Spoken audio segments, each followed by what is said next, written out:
Welcome back to the Deep Dive.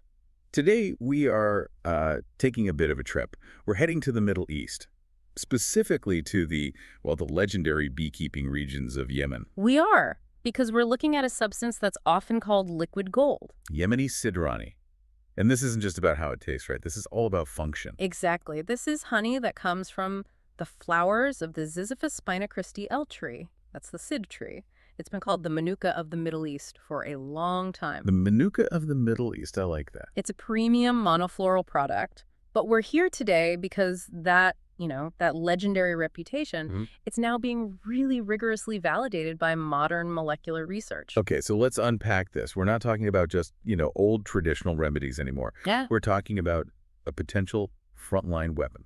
A weapon against some of the most dangerous, multi-drug resistant bacteria on the entire planet. So our mission for this deep dive is to get into the science, understand why this honey is so powerful, both as an antimicrobial and an antioxidant, and why its huge price tag. We're talking, what, maybe $200 a kilogram? At least, yeah. Why that value is suddenly looking completely justifiable, but in a serious medical context. Well, our sources show that for millennia, people have known honey as a healer. You have the ancient Greeks using it on burns, Persian physicians using it to treat inflammation. Right. But the new research moves way past that. It's giving us the molecular playbook for how Sidr honey is actually fighting back against antibiotic resistance right now, today. So let's start with the product itself. Why is Sidr honey seen as so elite? I mean, beyond that high price, what really makes it unique? It really comes down to two things. Purity and tradition. It's monofloral, so the bees are only visiting one type of flower. The Sidr flower. The Sidr flower. And it's harvested in specific regions, like Wadi Dawn, but the key is how they harvest it. The traditional methods, they're all designed to preserve these incredibly delicate enzymatic components. Things that would be destroyed by heat or processing. Exactly, especially glucose oxidase. This careful process also means it has an extremely low water content. And that low water content, that leads to this incredible sensory experience. I was reading that the flavor it's really rich, almost like caramel, but the consistency is the real giveaway. It is. It totally is. The winter harvest can be so dense, so thick that it's like caramel toffee, but then it just melts instantly in your mouth. Wow. And that purity, that intense concentration of compounds, that is exactly what sets the stage for its medical power. Okay, so that purity is great if you're buying a luxury food item. But the world is facing this huge growing crisis with superbugs. We need more than just luxury. We need effective defense. Exactly. Yeah. So let's pivot from the honeypot to the hospital ward. Right. And to really appreciate what this research means, you have to understand the enemy. We're up against the escape pathogens. That sounds like a supervillain team from a comic book, and I guess in a way it is. What does escape actually stand for? It's an acronym. It stands for 6 types of bacteria that are just the biggest challenge in medicine today. Enterococcus faecium, Staphylococcus aureus. S. aureus, we've heard of that one. For sure. Then Klebsiella pneumonia, Acinetobacter baumannii, Pseudomonas aeruginosa, and Enterobacter species. And here's where it gets, truly terrifying. The name escape isn't just a name, it's descriptive. It is. They're defined by their ability to escape our normal antibiotics. They just shrug them off. So common infection suddenly becomes this complex, life-threatening problem. Precisely. They're considered a top-tier global health threat. They're the #1 cause of fatal hospital-acquired infections. Nosocomial infection. Nosocomial, yeah. When you have bacteria that can resist our last resort drugs, things like carbapenems, we are in very, very serious trouble. Which is why scientists are, frankly, scrambling for alternatives. And that search is what led them right to Sidr honey. Testing this potent natural agent against this collection of resistance champions. But how do they do it? How do they take this raw, expensive honey and figure out where its power was coming from? They didn't just, dip the bacteria in a jar of it. No, they were much more systematic. They created 2 different extracts. First was the ST extract. Okay. That's the total ethanolic extract. So think of it as representing the whole honey sugars, water solubles, everything. The complete package. And the second one? The second was the SM extract, the secondary metabolite extract. That's a highly concentrated dose of just the specialized non-sugar compounds. So like the active ingredients. You could think of it that way, yeah. The concentrated power. And comparing these two, the whole product versus the concentrated power, it led to some pretty amazing results, especially against the infamous S. aureus. It really did. Against S. aureus, both of them, ST and SM, showed incredible activity. ST had 94.2% inhibition, and SM was right there at 93.5%.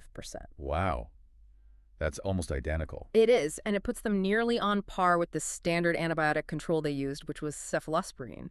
But that, believe it or not, was not the biggest breakthrough. No, the biggest breakthrough, the real aha moment, was about biofilms. Yes. And for anyone listening who hasn't heard that term, biofilms are basically these like slime layers that bacteria create to protect themselves. The shield. It's a shield against drugs, against your immune system. They make infections almost impossible to clear out. And in this case, the total extract, the ST, it was the star. It was superior. The entire honey composition working together had this powerful anti-biofilm effect. Against P. aeruginosa, another key escape bug, the ST extract, inhibited biofilm formation by 68.2%. Okay, 68.2%. That sounds good. But how does it compare? Well, here's the kicker. In that category, the total extract actually exceeded the performance of the standard antibiotic, imipenem. Wait, hold on. Let me make sure I'm hearing this correctly. You're saying the whole natural honey extract was better at breaking down the bacteria's slimy shield. Better than the purpose-built pharmaceutical drug they compared it to, Yeah. yes. That is incredible. It did the same thing against C. albicans yeast, which often causes co-infections. It beat the standard drug fluconazole. The synergy of the entire honey matrix seems to be the key. Just incredible. And it wasn't just fighting bacteria, right? The honey also proved to be a powerful antioxidant. Absolutely. Which is vital for helping tissues heal from the damage and infection causes. They ran all these different antioxidant tests. Yeah. And while the concentrated SM extract was the strongest in one specific test, the total extract, ST, generally had the highest overall activity. It even scored higher than the established Trolox standard in a major assay. So whole honey or concentrated extract, either way, you're getting this huge antioxidant boost. A massive boost. Okay, so we know that it works. Now for the really fascinating part. How does it work? This is where they brought in advanced chemical analysis and computer modeling. Right. And we can basically break the mechanism down into two simultaneous attacks. 2 lines of attack. I like it. So first, you have the traditional attack from the total extract, the ST. This relies on 3 classic honey weapons. First, high osmolarity. Meaning the huge sugar concentration just sucks the water out of the bacteria, dehydrates them. Exactly. Then you have high acidity. The honey has an average pH of about 3.9, which is very hostile to bacterial growth. And the third. The third is the slow release of hydrogen peroxide. That comes from the glucose oxidase enzyme we mentioned earlier. Okay, so that's the general broad chemical assault.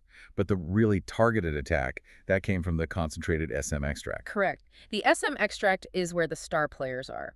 Using advanced tech, they identified 3 major phenolic compounds: chrysin, ellagic acid, and caffeic acid. These are like nature's specialized pharmaceuticals. That's a great way to put it. And this is where the computer modeling came in. They didn't just guess what these compounds did. They ran a virtual test and in silico screening. And what did this simulation say they were targeting?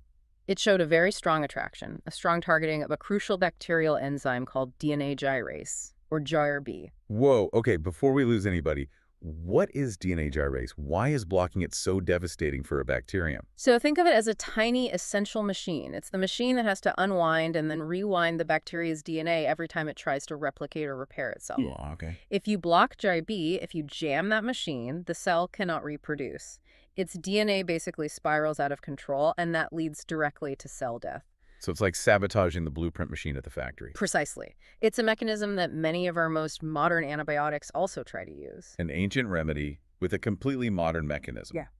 But which of those 3 compounds was doing the most damage to this GRB enzyme? They use something called molecular dynamics simulation to figure that out. It's like running a super advanced computer model of the actual physical interaction. And the results? The results pointed squarely at chrysin and ellagic acid as the 2 primary agents. They had the highest binding affinity, meaning they latched onto the enzyme and just jammed it with incredible stability.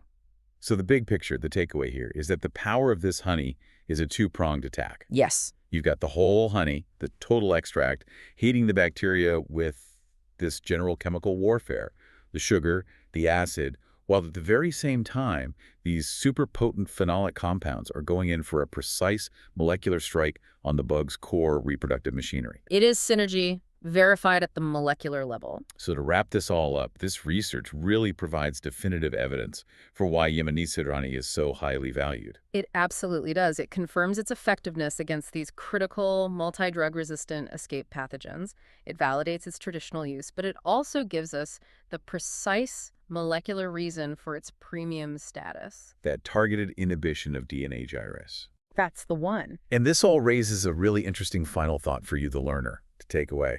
The study confirmed just how potent the total extract, the FT it was, because of that synergy, the sugars, the phenolics, all of it working together. Right. The whole is greater than the sum of its parts. Exactly. And we saw in the sources that some people consume this honey in its absolute rawest form. They eat the entire honeycomb, sometimes even the whole hive matrix, which has the honey, the pollen, the royal jelly, everything. So the question is, could that even more complex natural matrix, all those compounds held together exactly as the bees made them, could that somehow enhance the delivery or even the ultimate efficacy of these compounds in a way that even a lab extract still can't fully replicate? That is a powerful question. It suggests that sometimes the best pharmacy might just be the hive itself. Food for thought. Yeah. We hope this deep dive into liquid gold has made you just a little bit more well-informed. We'll see you next time.